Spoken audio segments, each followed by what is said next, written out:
Where it's at, groovy cats. Digging fusing some dye to some tie behind the man's bungalows round the witching hour.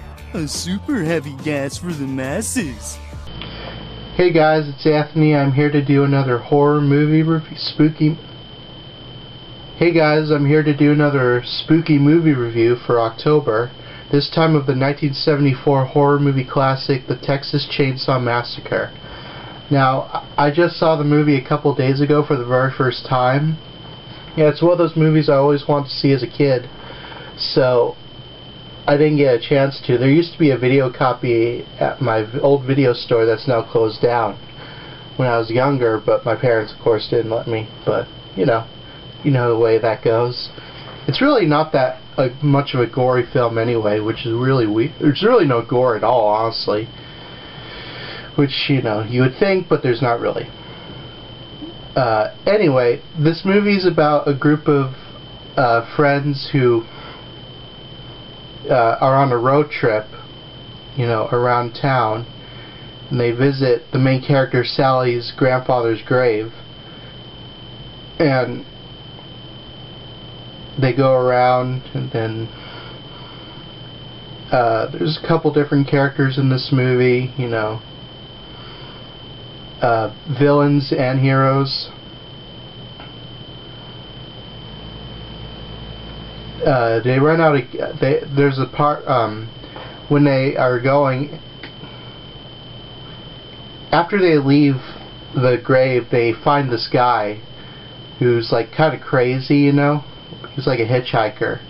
He like takes pictures of people, and he's like cuts his own hand with like a little knife. He's pretty wild. And then they kick him out after he attacks one of the characters, Franklin, who's in a wheelchair. He's Sally's brother. Who, by the way, Sally's the main girl in the movie. And then they run out of gas, and they're at this gas station that's kind of in the middle of nowhere. And then they find out that, they're about to go to the house that Sally's parents used to own that's now been abandoned to, hang out in. So they go there. And while they're there, a lot of weird stuff starts to happen. There's a weird family that they don't know lives nearby. There's another house that runs, strictly on gas generators. And you quickly find out that there's this really crazy family. If you don't know, the main villain of the movie is this guy named Leatherface. I do have a copy of the remake, but I don't have it with me right now. I actually saw the remake first before I saw the original. And that was because the remake is all I could get. I don't know why I didn't just look up the original, but whatever. This movie is pretty crazy. It's got a lot of good blood effects, especially for the time. The acting is, it's really good for what it is. And for a movie that was made on a pretty low budget, considering, what they were able to do with a lot of stuff. Like, you think that some things in the movie were like done like how regular movies were filmed, but they were actually done like very differently, and they were filmed differently, like very guerrilla style. I should say. If you don't know guerrilla style, it's basically like not having permits for shooting locations and kind of doing it yourself, which I get the vibe from this movie. And meanwhile, all the people in the group start dying one by one, and you wonder who's disappearing and why are they disappearing. And I really, really, really enjoy this movie. I didn't think I would love it as much as I do. It's definitely one of those movies that you should absolutely watch.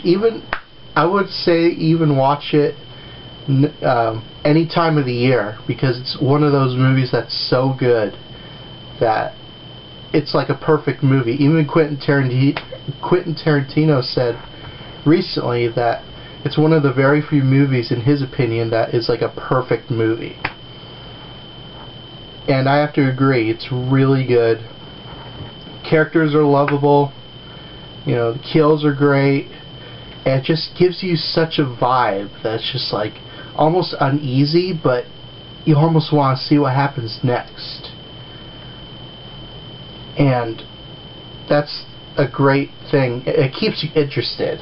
That's a thing I feel like a lot of horror movies, I feel like, especially these days, they don't really understand that you have to make horror movies interesting. You have to have an interesting plot, interesting characters, especially during the first 5 or 10 minutes.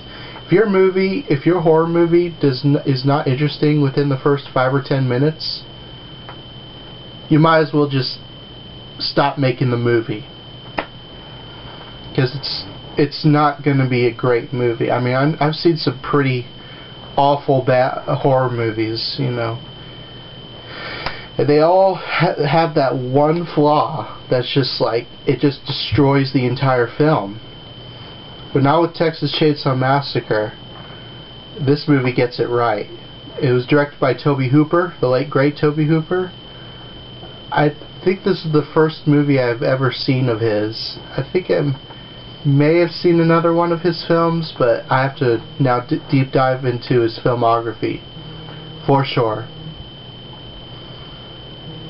Anyway, so yeah, I highly recommend Texas Chainsaw Massacre. You should definitely check it out. And yeah, you could probably find it on Blu-ray, DVD, whatever. So yeah, that's my review of Texas Chainsaw Massacre. See ya tomorrow for another spooky movie review. See ya.